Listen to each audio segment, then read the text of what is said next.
Like everybody and their mom's flying into this competition, and Anella from State River Farms, like her comp, so everybody's flying in for it, and we'll see how this goes. Like we all like to call it goat hunting, so we're gonna go try and get one. We'll see how Yeah, it all definitely. pans out. They gon' have barbecue. They gon' have barbecue. They gon' have barbecue. They gon' have barbecue. Get your barbecue on. Get your barbecue. Ever notice how the sound of sizzling meat and the smell of smoke can silence the noise of the world? Now that's barbecue therapy.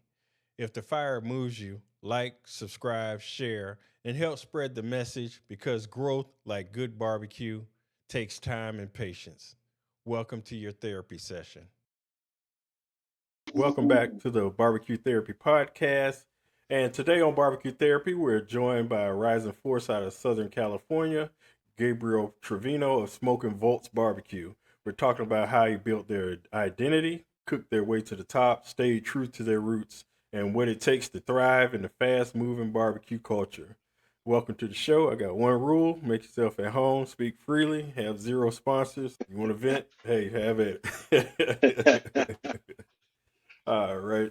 First, I usually try to start from the beginning. Let's take it back to your earliest barbecue memory. Were there family cookouts when you were growing up, or did you learn later on about barbecue? Yeah, there was some barbecue cookouts when I was younger, not to the level that barbecue is now. Mm-hmm.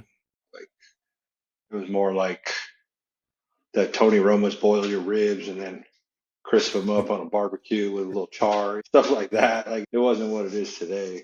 But pops usually did all the cooking, and it started out young, but it wasn't really like a driving force. That wasn't really my thing. And then it started about when you grow up, you got to move out, got to fend for yourself. So you got to start cooking. And some of that stuff is just easier to do instead of making all those dishes. Just throw stuff on a grill real quick and it just blossomed from there. Okay. Yeah, that's when I moved out. I tried, but everything was coming out tasting like lighter fluid, so I got frustrated and frustrated. Oh, yeah, it was. All right. So let's take it up some. The name Smokin Volts. What's the story behind that? I'm a journeyman lineman by trade, so I build power lines. And that's how we tied it all together with cooking barbecue and the power line background. So high voltage power lines, smoking. So we put them together and we got Smokin Volts. And that's how we do our thing. Just, Okay. I knew it had to be something with electric. Okay, it makes yeah. sense. How would you describe the barbecue DNA of California, and how is Southern California style its own thing? So I think, are we talking like competition or just barbecue in general? Both. So I think a lot of like barbecue in California, restaurant wise, for the Mm-hmm. most part, they're doing that Texas style barbecue with a Mexican side spin to their side dishes, combining it together. They popped up quite a bit lately in California, Southern California. You have a couple spin-offs. There's a couple that they veer towards like Kansas City style, and then one does like she does like a fusion where it's like Asian and that sweet heat type, but you can taste her Asian flavors in her barbecue. But as far as competition barbecue, we veer towards that Kansas City style a little more, that sweet heat, and that's basically what we mirror. We haven't dabbled too much into CBA or some of that other stuff where it's real soft, a little more different like flavor profiles and stuff like that. It's more you sticking to KCBS and what they're looking for. So, how did you get involved in competition barbecue? Was it somebody brought you to a comp, or told you about it, or? So just like most of us, I don't know. It's been going on for years, but I didn't find out about it till like barbecue pitmasters. You see it on TV, and you hear it from all your friends. Oh man, you can barbecue like this and this. You should try it. And I was like, I didn't know anything about it. I didn't really know anybody who was involved with it. And then a couple guys I knew on Instagram, they were involved in it.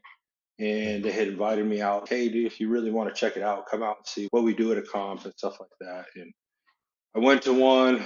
It was cool. It was interesting, a little different.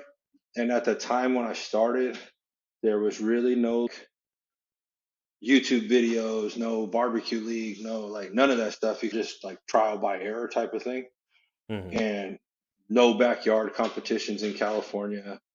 So I think there was maybe one or two, and it was you either just jump in the fire and get after it, or just don't do it. But there weren't a whole lot of resources available to us. It just started out with a couple friends off of Instagram showing me what it was all about and deciding, hey, dude, this will be fun. So let's try it. And Oh, I'm like ultra competitive. So it was just like, let's see what we can do. so you just up and signed up, or did you take any class, or?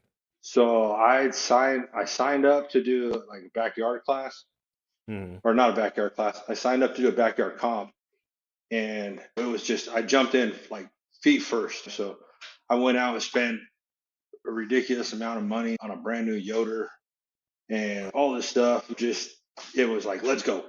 And I had this big old YS 1500 pellet grill to cook chicken and ribs. And so it was interesting. And then you learn things along the way, like some, because it was like pro and backyard right there. They had some pro teams next to me. So they were walking me through some stuff about, hey, you can do this, what you can do, what you can't do, which made it a whole lot easier. And then I think I did one, and then I think I did one more. And then that was basically all they had for backyard. And it was like, let's jump in. If you're going to do it, you're going to do it. So we had to jump in, and we were just getting dog walks. A couple, I think I only had 3 or 4 comps, and then I decided to take a class, and that was the first time I had ever heard of a class, and it was just like, all right, cool, let's do it. And it was Sterling Smith from Luton Booty and Jerry Aguilar from Vernon and Luton, and it was in Arizona, and that was my very first class. Oh wow! After you took that class, how long after that did it take you to feel that you had the hang of it? It took a while, honestly, because after that, I took that class, and then you see the different pits that are going on. Sterling was sponsored or is sponsored by Green Mountain. So he had a Green Mountain grill out there. They had a Gateway drum. They had some cookers I never even thought about. I think Jerry had a couple WSMs, some other stuff. So it was just like, oh man, those. They talked about how hot and fast. And that's the first time I'm hearing about any of this stuff. So it's just like, oh well, those look a little easier to manage, and they're not as heavy. Like that Yoder is a beast of a grill. So to move it is a pain in the ass. So I was like, all right, let's buy a couple of these. So we bought some drums. But by that time, I already was a little off about what I had already seen in that class. When you're just trying to go over notes and kind of difficult, but it was okay. We managed. The problem was like, I just didn't feel I was like comfortable enough to enter all these comps. I think technically, like I started in like 2017, but it was like one comp for the entire year, and then 18 was one comp for the entire year, and then it was like maybe 2 and 19, and then COVID hits, and it was just everything. The wheels come off, and you're just like, oh man. And that's when I started. Hey, either I need to spend some money and learn how to cook, or I'm just going to continue to like donate to the prize purse and not get anything out of this. That's when I started actually like taking some real classes.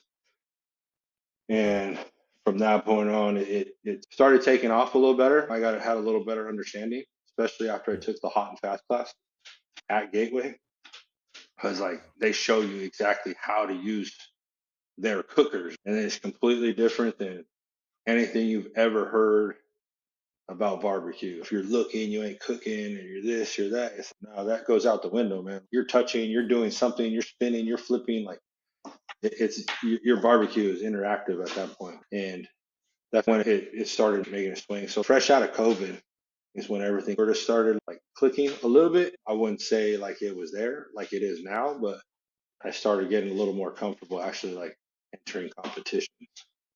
How long did it take you before you placed in a top 10 or something after the COVID? and you took the class? So after COVID, let's see, what does that put us at? Let's see, we're at 25. What was that, 21? This is my fourth year going. It was like fresh out off of COVID because now the barbecue league is there.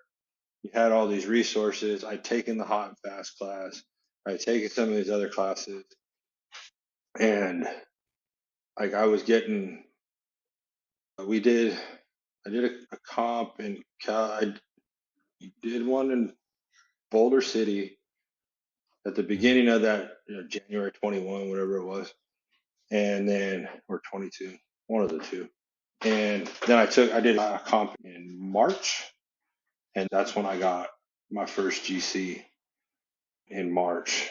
But like prior to that, just about every comp that we had entered, I think it was like 4 or whatever it was in the 3 or 4 years.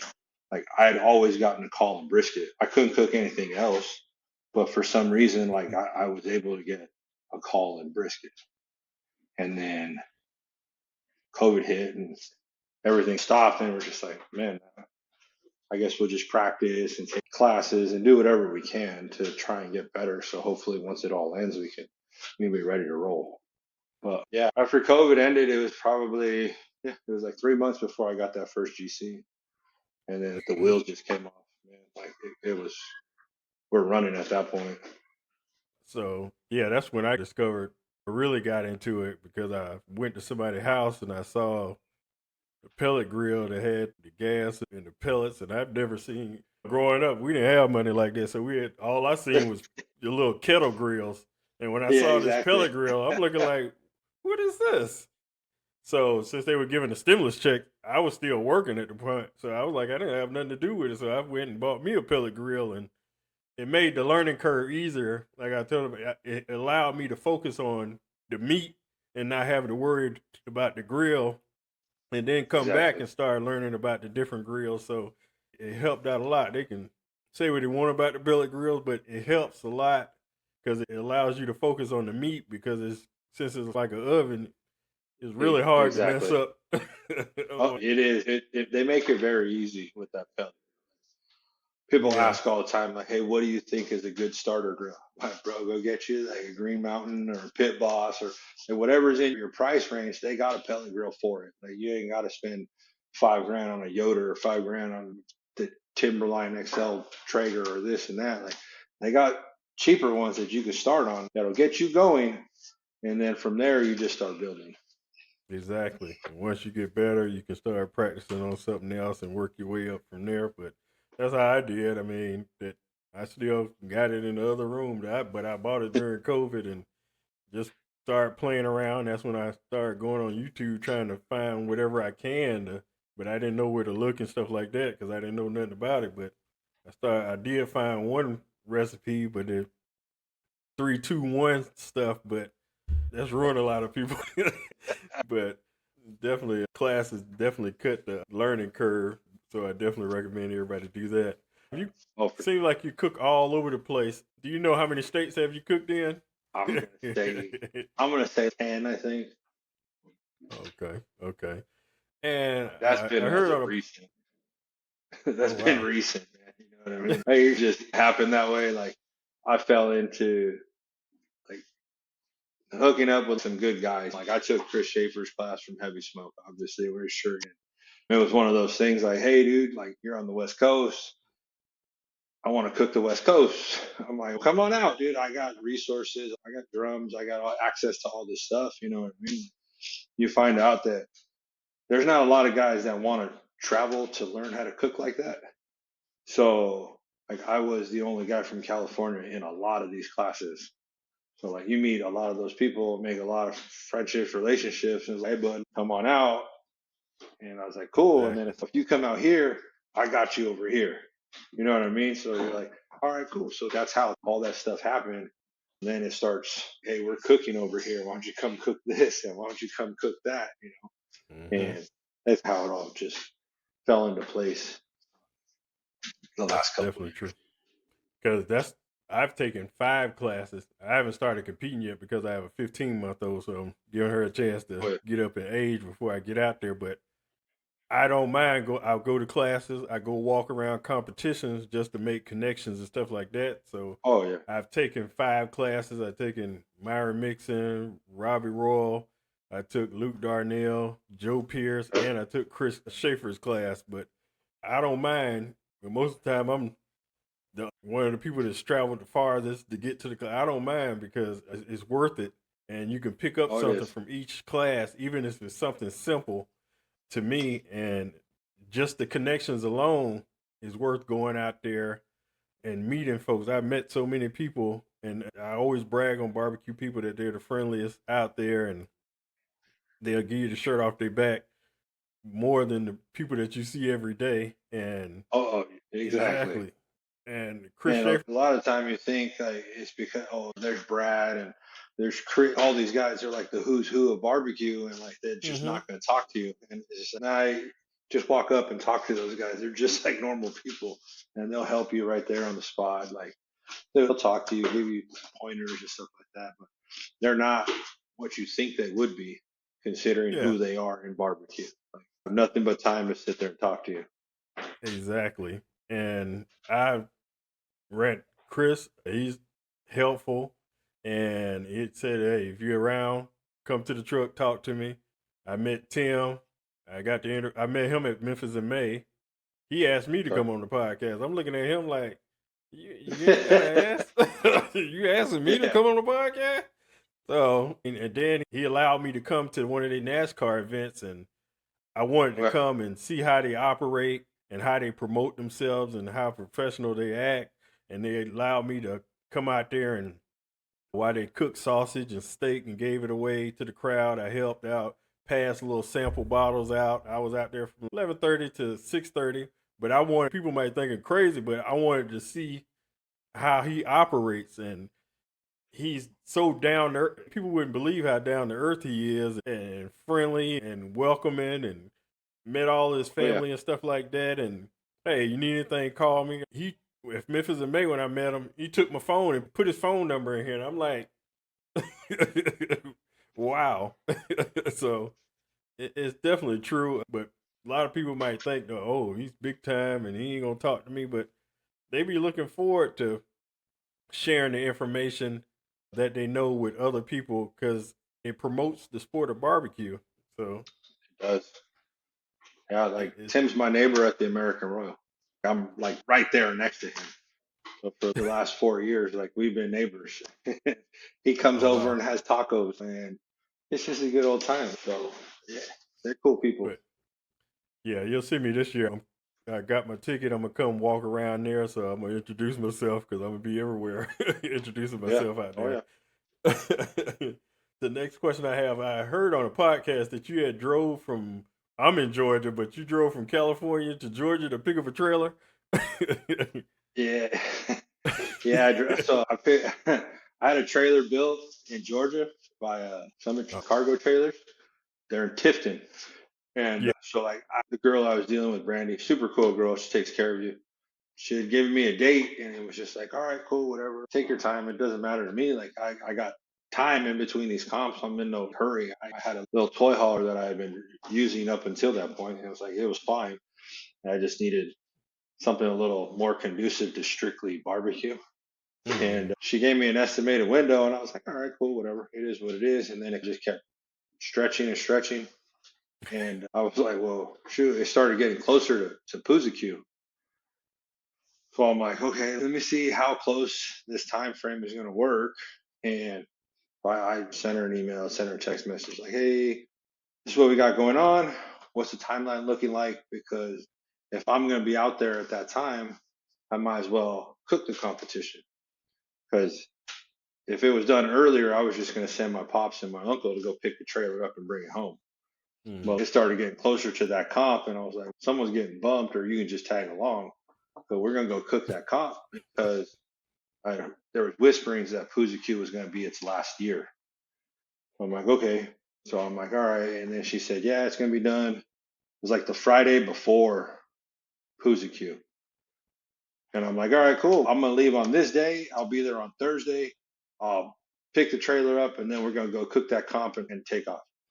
So My pops have been wanting to do like a barbecue crawl, like through Texas and through all the show. Like, all right, man. So we took off on, I think it was like on a Sunday night, Monday morning, like 2 o'clock in the morning, and just started charging it. And we drove straight to Austin, stayed the night in Austin, and went to Franklin's Tuesday morning to go eat barbecue, and then just kept on leapfrogging all the way through. We stopped at the shed, and then we made it into Tallahassee, Wednesday night. And then Thursday morning, bright and early, took off back to Georgia, picked up the trailer, and then back to Alabama to cook that comp. And you know, it was a little different. It was hot as shit, man. Like it was no joke, hot and humid. It was brutal, dude. I'm from California. It ain't like that, man. But luckily, like we had power, we had everything. So AC was running, everything was working. I was like, all right, cool. But it was just a little different for us because it was hot, man.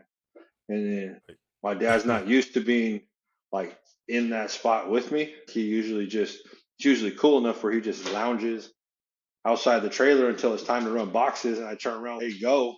But he's sweating his ass off. He's like, bro, I'm getting in this trailer. I'm like, messing up my style, dude. I'm trying to take a rib off the table while I'm like trying to box and everything. I'm like, bro, you kick back, wait till it's done. But we did the comp and it was really cool. Wes Garrett and like Steve Smith, a lot of those guys, like I know who they are. We talk. I've seen them at other comps. I've been to Smoke on the Shores the last couple of years in a row. So I see all these guys. So they didn't think I was going to come down there. And then I come down there. And we had a great showing. They weren't real happy about it, but hey, it is what it is, man. We just worked with that. And, yeah, it was a good adventure. Like, we had fun. And then we just had to, it was one of them things like bucket list with my pops. Let's go do this barbecue crawl, barbecue trip. And then I talked to Fred Robles and some of these guys about going to Burnt Bean. And they're like, bro, you got to go to Burnt Bean. And it was like, you got to go on Sunday for the brunch, yada, yada. And I'm like, all right. So we literally left that comp at 6 o'clock. Like as soon as the awards were done, we went back to the hotel, showered, packed up, jumped in the truck, and drove straight to San Antonio or Seguin, just outside of San Antonio, to go get in line for fucking breakfast. And we got there at 5 o'clock in the morning to get in line for breakfast, man. Yeah. But it was cool. Like it was one of those things. My dad had never seen a line like that. In Franklin's, it was a Tuesday, random Tuesday. So I don't know, they have 150 people in line, like not a big deal. When we get to the Burnt Bean, he's yapping about it. Oh, it's blah, blah, blah, blah. I don't know why we're here. There's only 10 people in line. I'm like, yeah, we're 10 right now. Just wait till these next couple of hours till it gets ready to open. And like a couple hours pass by and that line goes down the block and around the block 3 corners. And you're just like, homie, it's a lot more people waiting in line. That's why we get here at 5 o'clock in the morning. And then he finally understood what we were really talking about. It was one of those things, man. It was a good trip. Now you understand why they're number one. Oh, yeah. Definitely. It was worthwhile. You got a trailer, you got some trophies out of it, and you got a barbecue crawl. Trophies. So we got some money. We got a whole bunch of stuff out of it, man. It was good stuff. Good story. And it was good stories. You see that little guy right there? Yeah. Like that's the last brisket trophy they're gonna give you at Poozy. There ain't no more of them coming. So that was the whole thing. It was like, hey, let's go try and get one. If we get one, we get one. And we walked away with some good calls. And I think we were close, man. I think all I needed was one spot higher on chicken or ribs or whatever it was, and that comp was mine, man. Like, but hey, it is what it is. It was fun. Yeah. How many total days were y'all gone since y'all left home and y'all made it back? Dude, that was just, the ride home sucked. It was basically a week, man. So we literally drove from when we left Alabama, we drove straight to the restaurant, ate breakfast, jumped back in the truck, and kept on going, and drove straight home. When we got home, I think we got home Monday morning at 2 o'clock in the morning, maybe 1 a.m., something like that. Oh, wow. You didn't have to go to work, did you? No. So it was basically like just a straight week. All right. And I heard that I saw that you cooked the competition in Hawaii. How hard was it to stay in competition mode where you in paradise? It's it was difficult, but one like as bad. I talked because I'd won an auto the week before in Salt Lake City. Mm, So my biggest thing was like I asked a couple of mentors like, "Hey, bro, like, what do I do? How do I stay engaged and do what I'm supposed to do, but not feel bad about being a dick and possibly winning this comp?" And every single one of them said, don't lay off the throttle. Just do what you do. Stay consistent. If they want to win, they got to beat you. And I said, okay. And that's how we went on the attack. And it's just, hey, just run your program and stick to it. And like Smitty was there. That's my boy. Like we talk all the time. And he said, bro, mm, let's go. Let's do what we do. He wasn't going to let me win. I wasn't going to let him win. oh So it was yeah. just like, it's just like we do it every time we cook in a parking lot. Just put the Mm, best 6 pieces we can in a box and see how it goes. So yeah, it was good. Like just stay engaged, stay locked in. I've been running my program, doing well so far this year, and we just didn't want to have any hiccups. So they just said, just keep doing what you're doing, and that's how we went about it. But I got there early enough where I can do a little oh. beach and pool and drinking before. So I got there Wednesday. So Wednesday, Thursday, where we were getting after it. Then Friday and Saturday, it was like, nope. And then Sunday, we got messed around a little bit more and flew home Monday morning. So that kind of, I balanced it out a little bit, be able to have some fun, but still be able to lock in for those couple of days. Okay, okay. And congrats on the Jack Daniels Invitational draw. You're about to compete with legends. How do you set your mindset knowing that, okay, everybody here is one of the top pitmasters in the world? Have you been to the Jack before, or this your first one? Yeah, I was at the Jack last year. So I did the Jack last year. Last year, you're green. Like that's the first time there. It's a bigger deal. It's one of, like you said, you're like, dude, I'm here with all those big boys. You know what I mean? You're just like, hey. And so it was a little nerve wracking last year. I picked Schaefer's brain about it and some other stuff. And we just, we did what we could and just tried to turn in the best meat we could. Like we had our hiccups. You know, Mhm. it always happens. Like we left a good brisket on the gateway. We pulled it off. Like it was hot. So I didn't feel like we needed to Cambro it. So we pulled one off. I put it on the hopper of the GMG. We pulled the other one off and put it on top of the gateway, but we never shut it down. Ooh. So it ended up cooking it, and that was the better brisket, but we couldn't even get it to hold together, man. I was pissed. Like I totally brain farted. Like nobody caught it. It was just like, and we knew it as soon as I popped the foil, and it was just like raging steam. I was like, dude, that thing was still cooking. You know, like it tasted better. Everything about it was better. I could not get 6 slices to hold together. I couldn't dock it. Like I couldn't do nothing. It was just like, damn it. But like I got a barrel headed chicken. We did some of the stuff. I had already cooked the Royal twice before that. You relax a little bit because you competed against them before. And to be honest, a lot of them are my buddies now. But I go into every comp thinking like I should be there. And that's just Mhm. how we attack it, you know what I mean? And with everything that they've taught me and all the questions they answer and stuff like that, like I feel like I'm equipped to do it. Like, just can Mhm. I lock in long enough to be able to turn in meat? Yeah, definitely. And that's the right mindset to have because you go in there thinking, oh man, here. You already Yeah. lost because you. Oh yeah, and you'll hear it. Like I know just about every class I've talked to, and I'll tell like newer guys, backyard guys, that you'll see them at classes, and like they're still in backyard, and like they're still timid and shy about it, and they'll ask a question, and it's just, hey, what do you think about this piece of meat or whatever? I'm like, dude, like here's like biggest advice like any of these guys ever talked to me about. If you're worried about your meat, you've already lost. Like you want to go in there knowing you got like the best meat possible. That's half the battle. Like all you gotta do is not fuck it up at that point. Like you're already starting off with great meat. So It's all about, it really is about your mindset. Like taking all these classes, everybody's running some version of the same shit. Like we're all close Exactly. on flavor profiles, tenderness, everything's the same. The question is, can you finish in them last 10 minutes to get it in the box? And Yeah, definitely. we can or we Yeah, that's can't, or definitely important. can you fix it on the table in them last 10 minutes? It's little things, man. Like you could have a great cook and completely screw everything up on the table, and there goes your weekend. A lot of it is mental, man. To be honest, a lot of it really is mental because we could all cook. Yeah.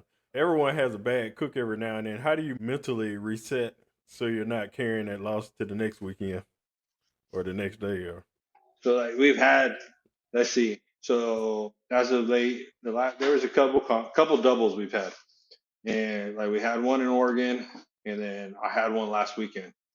2 doubles. Last weekend was Northern California.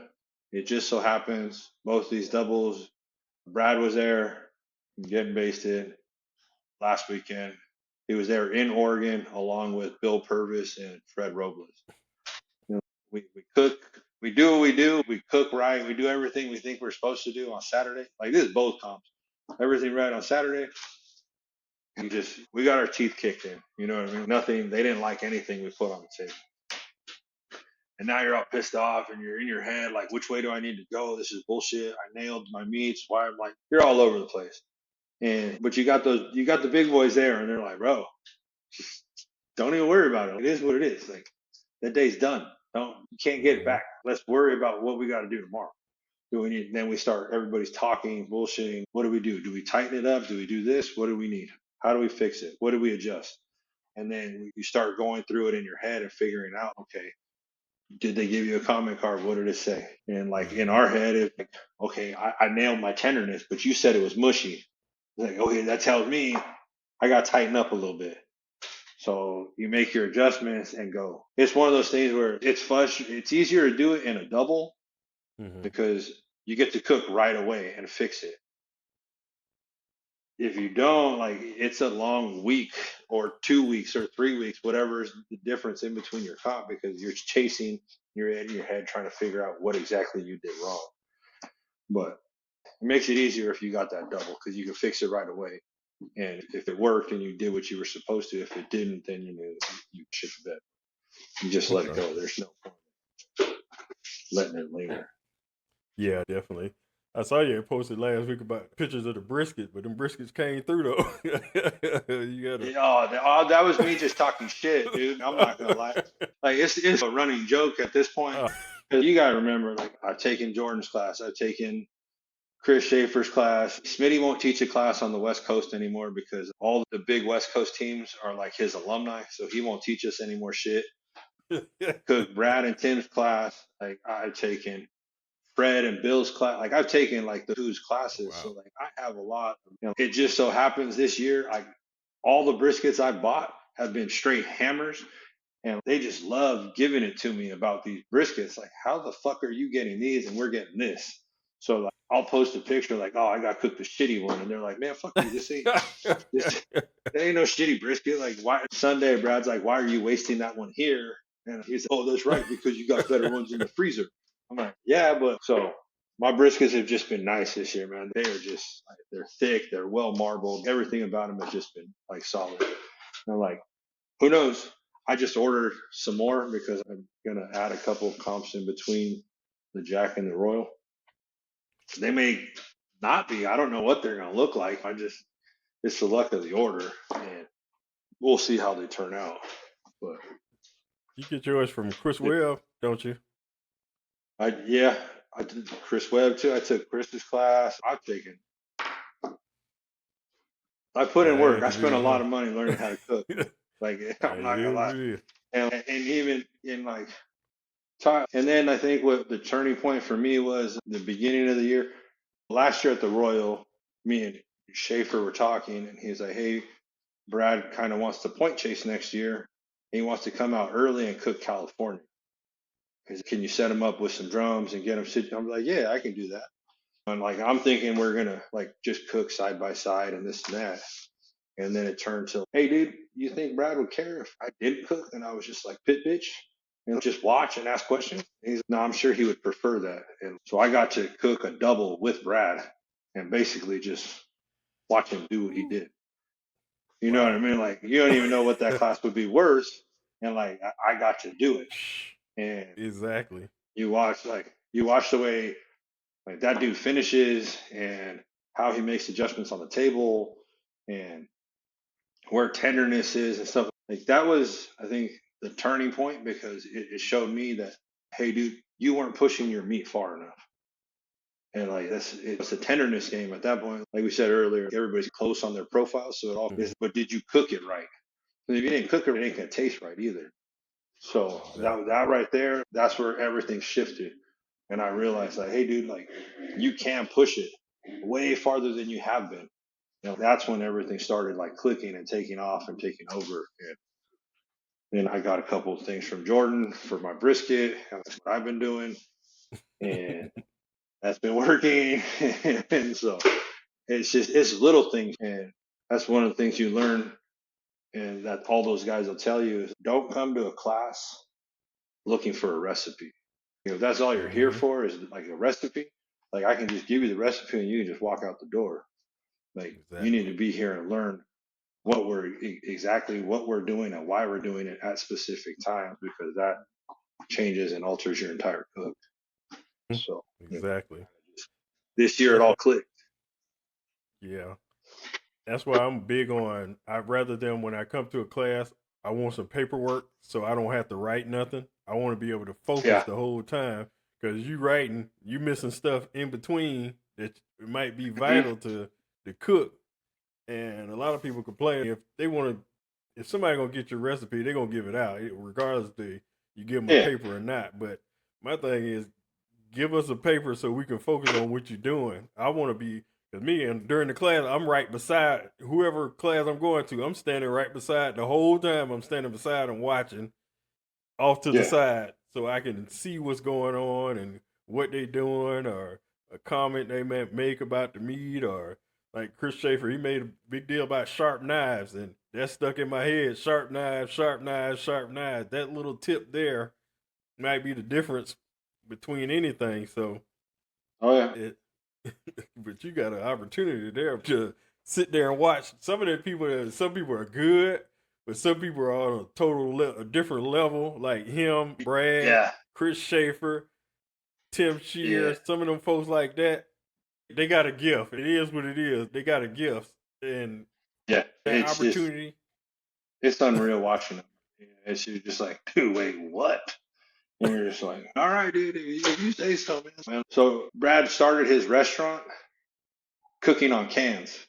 So that dude knows like what something feels like. It was literally like, okay, that caller needs 5 minutes. That one needs seven.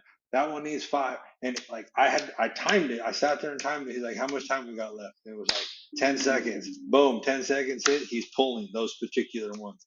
On to the next ones. Boom, those ones come. My bro, like I can't sit there and probe something and be like, yeah, that needs 7.5 minutes. Who does that? You know what I mean? But like he cooked thousands of pork butts, thousands of briskets on those drums.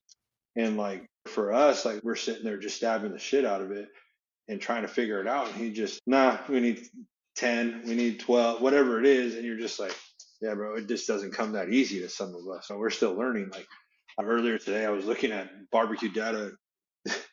Brad's got more RGCs than I have competitions, like under my belt. You know what I mean? So it's just bro, like that's why those guys are where they're at. They just it's second nature to them. And for the rest of us, like it's just what it is. And Schaefer had told me too, he's like, bro, like I'll cook 100 briskets a year. And you in California cook 10 competitions, that's 10. By the time you cook 100, that's so in order for you to get to where I'm at trying to figure out this brisket, it's gonna be 10 years from now and it change. It really is one of those things where like the more you cook, the better you're gonna get. Exactly, exactly. And since they were back then when the drum revolution of the drums, and they were Brad was one of the testers of the drums, so You gotta think from what 2012 all the way up to now, and how many comps he cooked. It it is what it it's is. ridiculous. But as far as you say, you cook with your dad. Do you have any other people that you cook with, or just you and him? So my dad comes every now and then. I did have a partner up until the beginning of the year, and then like just work schedules and stuff like that. We just decided I just tightened it up, and then I was in my head a little too much about things, so I just wanted to like clear my mind. And it's just like, Brad cooks by himself. Smitty usually cooks by himself. Chris Webb cooks by. A lot of these guys are cooking by themselves. I'm like, I know I can do it. Let me try something. We tried it. That way there was no outside interference. It's okay. Like I've been to all these classes. I know what it's supposed to taste like. I know how its tender is supposed to be. Like I just let me clean up the noise and see if I can dial this in. And I did it this year, and now I'm good where I'm at. So now I can, bring my old partner. Like he's gonna come to some of the bigger events, like that you need the bodies. Like for the most part, some of these you don't really need anybody. And then bringing my dad is because my mom wants him out of the house. Like he retired and he's just driving her crazy. So he's, hey man, can I go? Or I need help driving. You know what I mean? Because some of them are like further. At the end of the month, we're going to Idaho. I don't really want to drive all the way to Idaho by myself. He'll come with me to that. And then obviously we'll go to the Jack again. He didn't go last year, but he's going to go this year. And then we'll go from the Jack and drive straight to the Royal, then fly home and then fly back. We're going to cook BBQ the weekend before and then cook the Royal again. So there's just a lot of moving parts. Now we'll get into the time where you need more people, more bodies to share some of that load. Especially like at the Royal, because like where we're at, you'll see you're going this year, like where me and Tim are at, it's an 8-minute walk to Turnings. Oh, wow. Like it's a far walk. And you got thousands of people in the way, like you're ducking and diving and trying. Oh, it's chaotic. So the more people that are involved, like we have one guy walking, one guy blocking and stuff like that. So it just helps like with the bigger events to have more people. For like the little ones, it's just easier just doing it by myself. Yeah. What's your favorite competition meat to cook, or your highest scoring meat? So to be like right now, I don't know. Brisket is my highest right now. Hey, I'm there. But like overall, the last few years, chicken's been my most consistent. It dropped off last year because we were screwing around, fucking wings this week and legs and then this, and we were just like all over the place. To be honest, like last year I was cooking wings most of the year. I didn't cook a leg until a month before the Jack because I needed to put white and dark meat. It had been all wings last year. And I just got bored cooking legs the year prior. Like I was doing really well on legs, and it was let's change it up like an idiot. And then I couldn't find it, and it was a mess. And so, but chicken's been the most consistent, and now like right now, brisket's been pretty good to me this year. But they're all doing well. I can't cook a rib to save my life right now, but I'll figure it out. But you're around the right people to get the tips, so. Oh yeah, we were like, and that's what sucks too. Like we thought we fixed it this weekend on Saturday, and we thought we had a great rib, and it was solid. It was where it's supposed to be, soft, bite through, everything was great, and they just they hammered the shit out of us. It's just like, bro, are you serious right now? Like. We heard Wes's rant a couple of weeks ago about 967 or whatever. He pre-written cards, and it was just like, bro, like I mean, everybody on that table got one of them cards, and it was just like, homie, are you serious? What were you eating? All right, whatever, I'll fix it. Well, you don't feel good about fixing it either because that's not really what we should be doing. There's a standard. Why do I got to adjust it? Pretty sure we're hitting that standard, and now I got to pull back and tighten some stuff up. And when I've been working my ass off trying to push it to where it's supposed to be because I was afraid of being mushy. And then we hit it, and you still tell me it's mushy. You don't know where to go at that point. Sometimes it's the judge. I'm not gonna blame them. Like I'm just saying, like sometimes it's coming from me, everybody. Like, this is coming from me. Sometimes it's the pitmaster, sometimes it's the judge. But And that's the thing too. Like we all cook enough. We know when we hit it and we know when we didn't. If we're all being honest with ourselves, like we can walk away like, nope, fuck that up or whatever it is. When you had a good cook and you know when you didn't. But if you feel like you really did have a good cook and you nailed your meats and then that shit happens, it's a little frustrating. But if you're being honest, you know too, yeah, I might have went a little too soft or I was tight or whatever it is. But if you're being honest with yourself when you hit it and right now, you're currently in 10th spot as far as the point chase. You feel that you can crack the top 5 for the year over with? Or are you not I don't focused want to. on I don't want points? to. We're not gonna. We're not gonna talk about that right now. Like I'm just like. I had somebody else say something similar the other day. Jerry from Burning and Luton. He said, "I got my predictions, but I'm not gonna say nothing because I don't want to jinx you."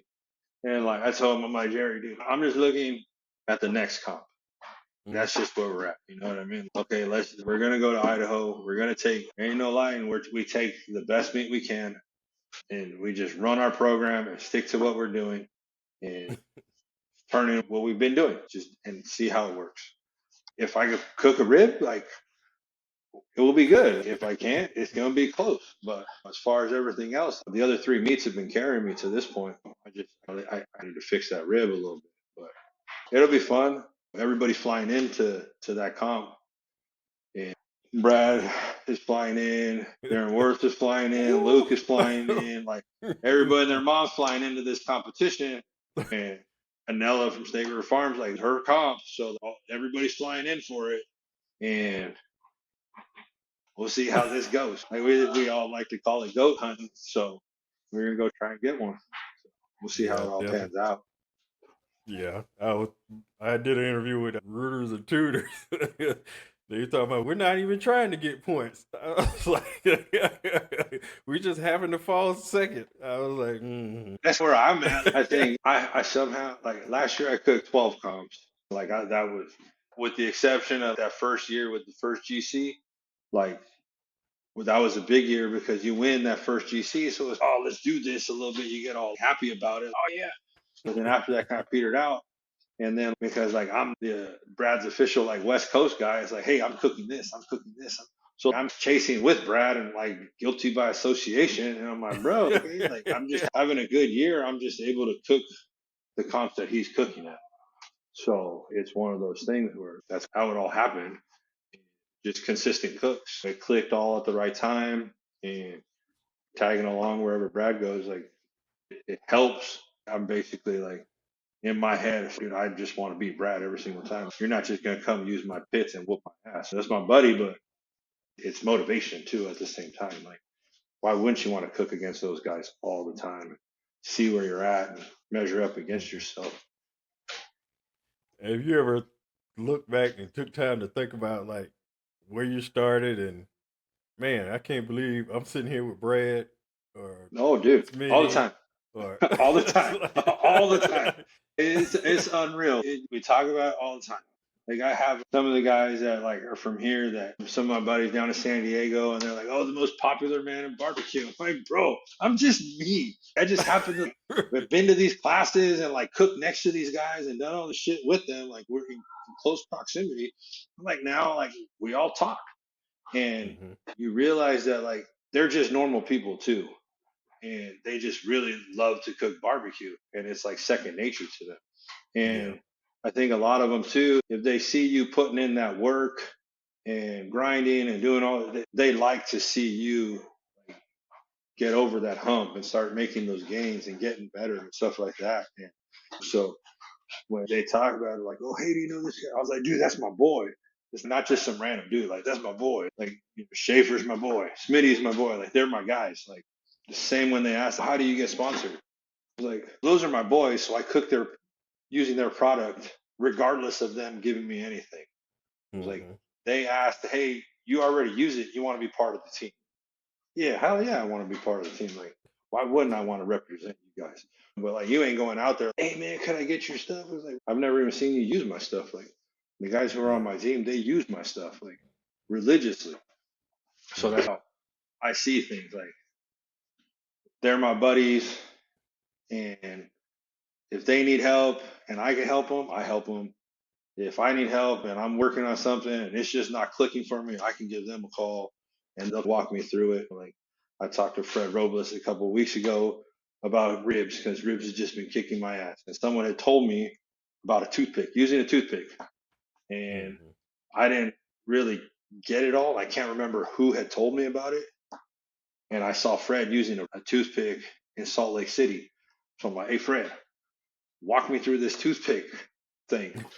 And like he sat there and explained like the dynamics of it and why using a toothpick versus thermopin versus this. And you're just like, okay, it makes sense. So then you go and run and try it. And it's just, okay, now I know exactly what he's talking about and why he does certain things.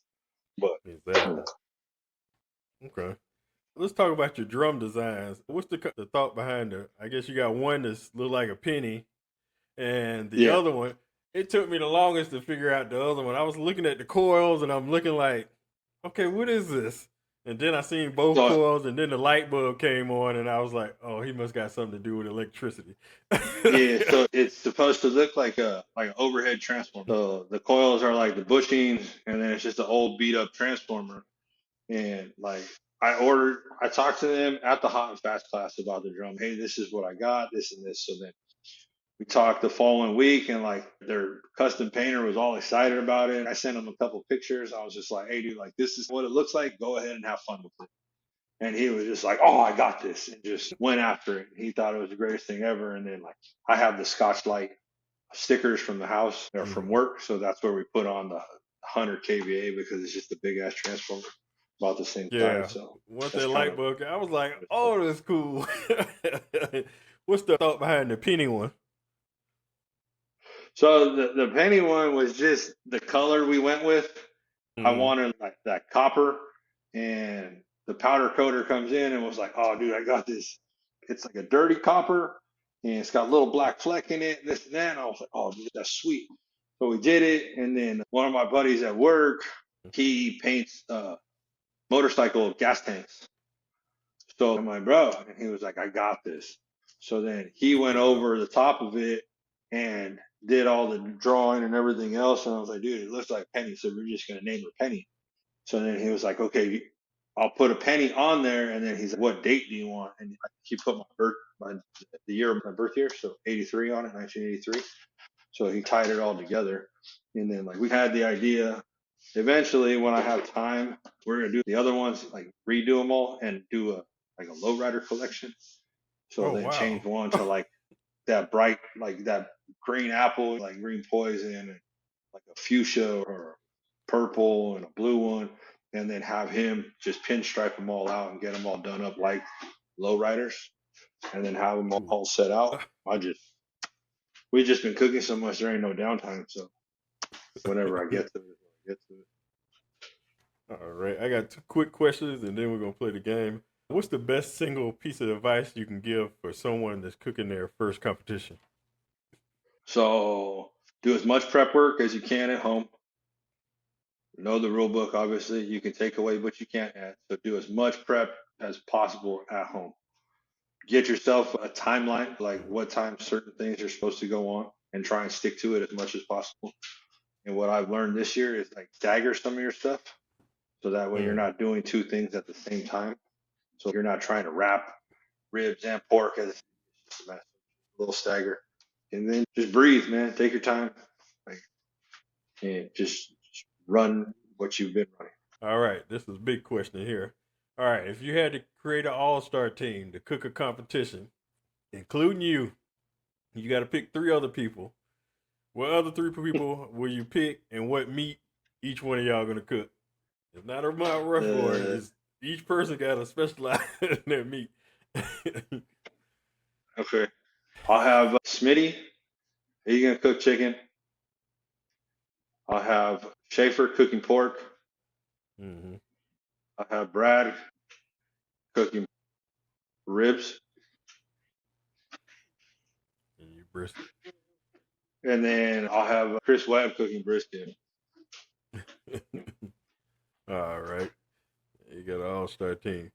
All right. And the game I came up with is, how college basketball, they got the tournament bracket. So first Yeah. bracket I got is a tournament bracket of meat that you cook on the grill. I'm going to give you the matchup, and you just tell me which one you prefer to eat, and we'll see which one that comes out on top. Matchup number 1, smoked bologna versus hamburger. Bologna. All right. Next matchup, sausage versus pork chops. Sausage. You said sausage? Yeah. Okay. Next matchup, brisket versus hot dog. Brisket. Okay. Next matchup, pork belly versus smoked ham. Pork belly. All right. Next matchup, beef ribs versus smoked turkey. Turkey. Okay. Next matchup, barbecue shrimp versus lamb. All right. Next matchup, burnt ends versus pork ribs. Ribs. All right. Next matchup, steak versus smoked chicken. Steak. All right. Next round, smoked bologna versus sausage. Sausage. All right. Next matchup, brisket versus pork belly. Brisket. Okay. Next matchup, turkey versus shrimp. Turkey. Okay. Next matchup, pork ribs versus steak. Steak. Okay. Final 4, sausage versus brisket. Brisket. All right. And turkey versus steak. Steak. All right. And final, brisket versus steak. Steak. All right. Steak is the winner. And I got one more bracket. These are the top 16 athletes of all time in the bracket. All right. Matchup 1, Tom Brady versus Lionel Messi. Tom Brady. All I right. hate me to say that. You're a Raiders fan, aren't you? Oh, I am. You see these blue and orange, I'm a Broncos fan. All right, next matchup, Michael Jordan versus Dale Earnhardt Sr. Michael Jordan. All right. Next matchup, Usain Bolt, Serena Williams. Usain Bolt. All right. Michael Phelps versus LeBron. Michael Phelps. All right. Next matchup, King Griffey Jr. versus Simone Biles. Junior. All right. Next matchup, Tiger Woods versus Kobe. Ooh. That's cold, man. Why you gotta do that in the first round? I mean, Kobe. Woo. All right, Cristiano Ronaldo, Wayne Gretzky. Ooh. I'm old, man. I'm gonna go with Gretzky. All right. Roger Federer, Muhammad Ali. Okay. Next round, Brady versus Jordan. Jordan. All right. Usain Bolt, Michael Phelps. Phelps. Okay. Ken Griffey Jr., Kobe. All right. Gretzky, Ali. Hey. All right. All right. Final 4, Jordan versus Phelps. Four, Jordan. All right. Ali versus Kobe. All right. Moment of truth. Jordan It's versus 1 and Kobe. 1A. We're not doing. You would go with a tie. It's a tie. Yeah, it's a tie. You got the first tie. Even though I'm a Jordan person, I mean. I am, but man, it's close, and it baffles me that they never put him in the discussion. Your therapy session is over. If you have anybody to shout out or anything to promote, you could do that now. I should shout out all the guys that helped along the journey to get me to where I'm at. Sterling, Smith, Jerry, Brad, Chris Webb, Jordan, Fred, all those guys that kind of helped me along the way. They didn't have to, like they did, and I'm just glad I got over that hump and make them proud. So we'll just continue to do what we do and see. Yeah, definitely good luck out there and be safe out there. And I look forward to meeting you out at America Royal, and I will come say hi and mingle. Come get a taco. Like we'll have tacos and all kinds of shit, man. All right, but on that note, we're going to see everybody next episode. We just wrapped up another session of BBQ Therapy. Remember, stay patient, stay passionate, and keep that fire burning. Hit subscribe, share the good smoke, and pay the secretary on your way out. Have a blessed day.